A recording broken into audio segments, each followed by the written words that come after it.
D-Lo for boxing. All right, y'all. So one day out from the big fight, Errol Spence Jr. versus Yordenis Ugas, 3-belt unification in the welterweight division for the IBF, WBA, and the WBC titles.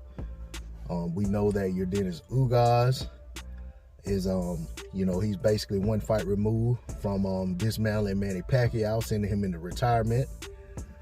Errol Spence Jr., last time we saw him in the ring was well over a year ago versus Danny Garcia, in which he made easy work of Danny Garcia. And this is where those guys are going into this fight. Errol Spence Jr. Was supposed to fight Pacquiao. We know he had the eye surgery where he had the retina injury that had to be repaired. And this will be his first fight back from that. So let's talk about the fighters.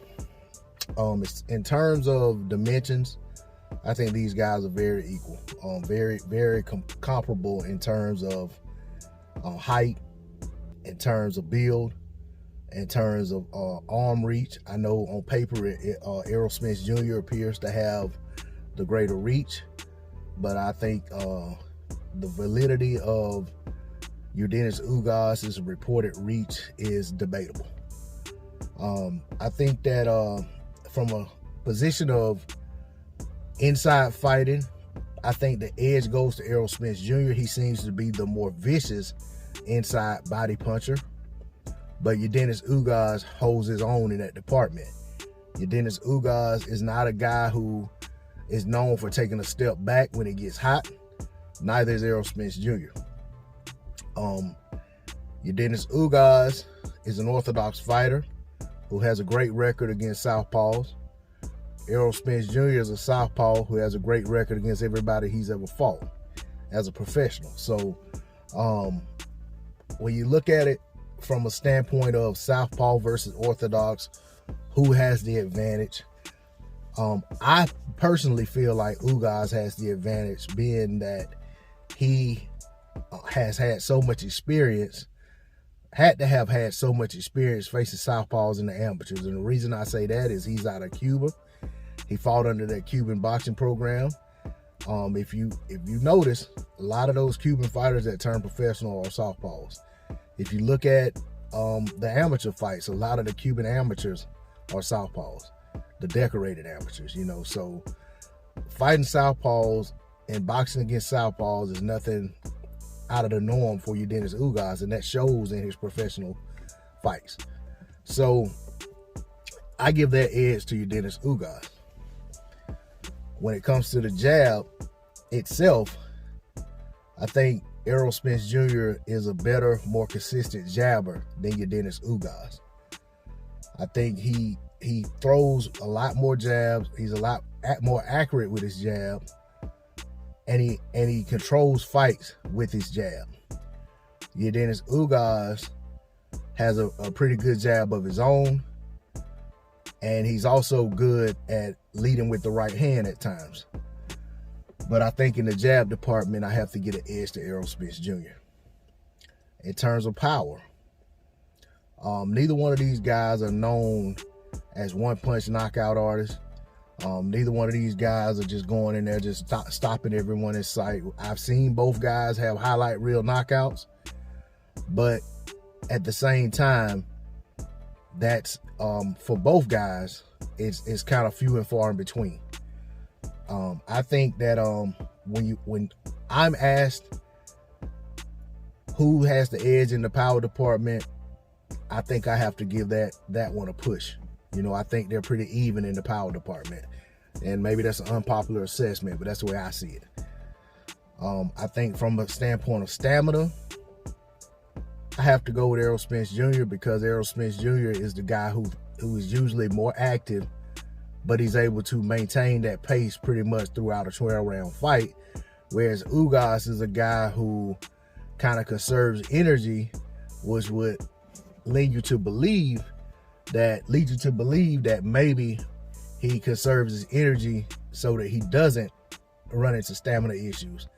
So being that I've never seen Ugas throw the type of volume and be as active of a fighter as I have seen Errol Spence Jr., it makes me think that if Errol Spence Jr. is able to push the pace and make this a quote-unquote Errol Spence Jr. type fight with the volume of punching and activity, and Ugas has to keep up with that pace, that his stamina may betray him down the stretch.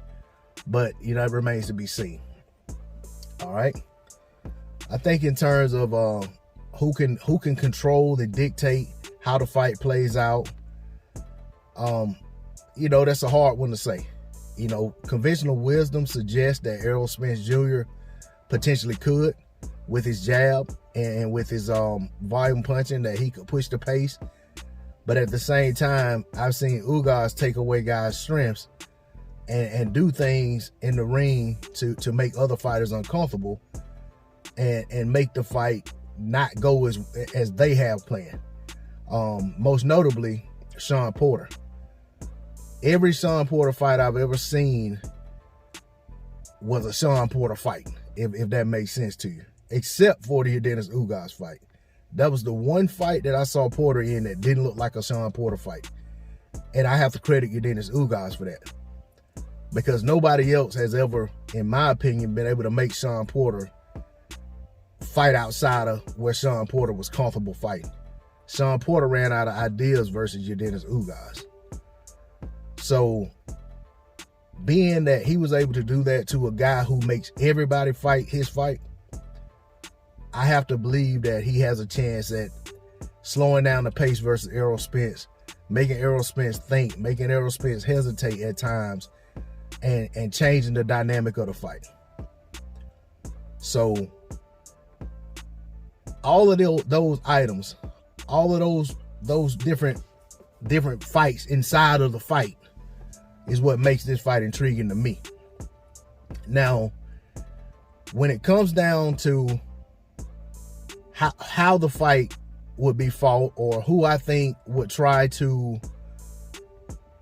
come out and initiate the action, you know, because there's a good chance that both of these guys are good counterpunchers. That's something I didn't mention. Both of these guys are great counterpunchers. So could we have a fight where both guys kind of waiting to try to counter, let the other guy make mistakes, or will someone go ahead and take the lead? You know, one line of thought could be that Ugas tries to take the lead, being that he's the underdog, he's in Texas, he's you know, up against a guy who's considered to be a better fighter than him by you know, basically the majority. A guy who a lot of people talk about on a pound for pound list. Does he go out there and try to push the pace and establish that, you know what I'm saying, he deserves to be in the fight, or that, you know, he's there to fight? Or does he wait for Errol Spence Jr. to make mistakes? I would just go ahead and say what I think happens. I think because Errol Spence Jr. has been inactive, and because Errol Spence Jr. is coming off of this eye injury, and because Errol Spence Jr. is only one fight removed from his car accident, I think Errol Spence Jr. will come out and try to push the pace. Get the fans into the fight. Get the fans behind him.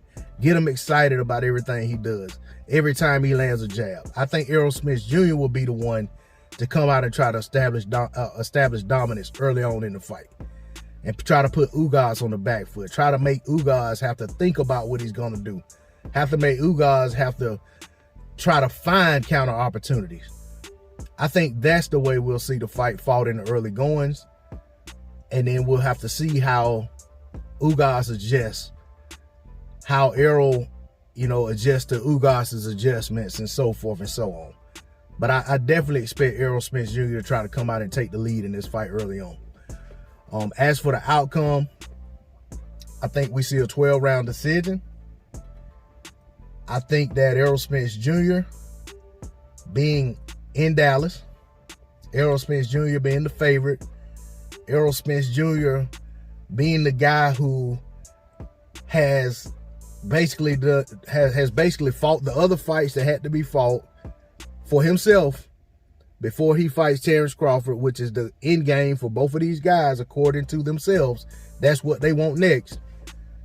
I think all of that may be just a little bit too much for Yordenis Ugas to overcome unless he's able to hurt Errol Spence Jr. in some way, shape, form, or fashion and stem the tide of the fight and cause a stoppage or basically change the trajectory of Errol Spence Jr. mid-fight. I think that's probably not going to happen. I got Errol Spence Jr. winning this fight by split decision on the cards. And I think it's going to be one of those fights that we're going to be talking about for years to come about who actually won the fight. But that's all I got on it. D-Lo 404 Boxing. Like, share, comment, and subscribe. I'm out. Peace.